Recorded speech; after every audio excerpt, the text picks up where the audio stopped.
Hivi umewahi kujiuliza kwa nini kuna watu wanaonekana wanafikiri tofauti kabisa na wengine?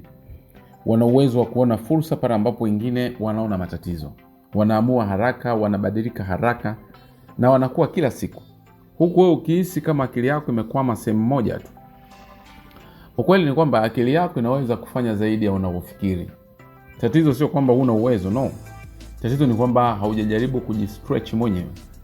Na leo nitakuonyesha njia 3 rahisi lakini zenye nguvu sana, ambazo ukizifanya kila siku zitabadilisha namna unavyofikiri, namna unavyochukua maamuzi na hatimaye maisha yako yote.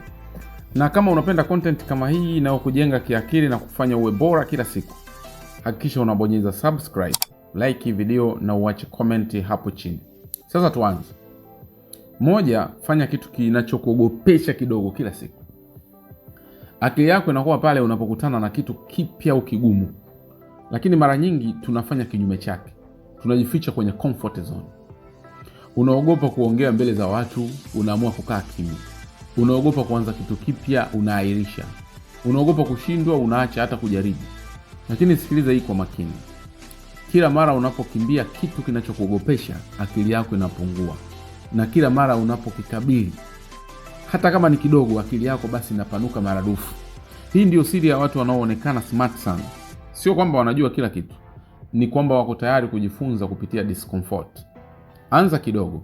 Leo ongea na mtu usiyemjua. Kesho jaribu skills mpya. Kesho kutwa fanya kitu ambacho kwa kawaida unakiogopa sana. Haitakuwa rahisi mwanzoni, lakini hapo ndipo akili yako inaanza kujistretch. Na kumbuka, growth haiji kwa urahisi. Inakuja kwa challenge. Jambo la pili, badilisha namna unavyofikiri. Uliza maswali mapya. Kwa kifupi, watu wengi wanafikiri lakini wanafikiri kwa kina. Watu wengi wanafikiri lakini hawafikiri kwa kina. Wanaishi kwa mazoea. Lakini watu wanaokuwa kiakili wana kitu kimoja cha tofauti. Wanauliza maswali tofauti. Hata kama haulizi watu, anajiuliza hata yeye mwenyewe. Badala ya kusema kwa nini mimi nashindwa, wanauliza nifanye nini ili nifanikiwe. Sikiliza hizi. Badala ya kusema hivi ni ngumu sana, wanauliza ni sehemu gani hasa ni ngumu na ninawezaje kuielewa. Unaona tofauti eh? Akili yako inaelekea pale unapoipeleka kwa maswali. Maswali mabaya yanakupa majibu mabaya. Maswali mazuri yanakufungua akili. Kuanzia leo jifunze kujihoji. Kila unapokutana na tatizo usikimbie. Simama na ujiulize, nini kinaendelea? Naweza kujifunza nini? Ni njia gani nyingine naweza kutumia? Hii tabia ndogo itabadilisha kabisa namna unavyofikiri. Na taratibu utaanza kuona mambo ambayo wengine hawaoni. Sehemu ya 3 au jambo la 3, lisha akili yako kwa maarifa mapya kila siku. Akili yako ni kama misuli. Ukiiacha bila kazi inalegea. Ukiilisha vitu vibaya inakuwa dhaifu.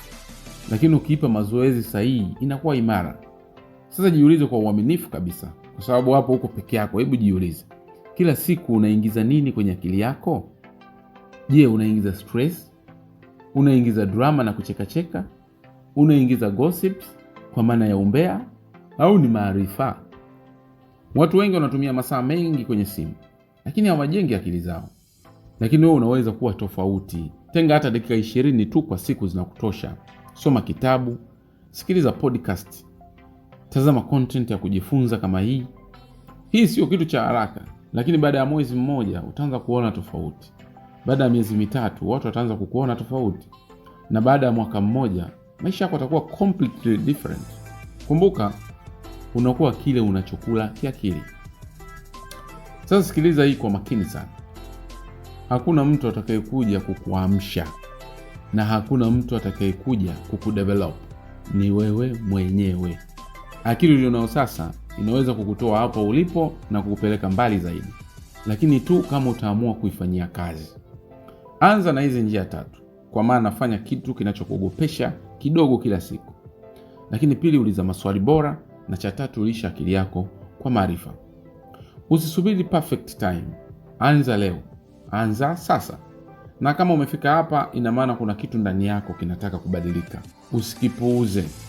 Na kama umeipenda video hii, bonyeza like. Hakikisha umesubscribe kwenye channel hii na usisahau kuacha comment uniambie ni ipi kati ya hizi njia 3 utaanza nayo leo. Lakini pia share hii video kwa mtu mmoja ambaye unajua anahitaji kusikiliza hii message.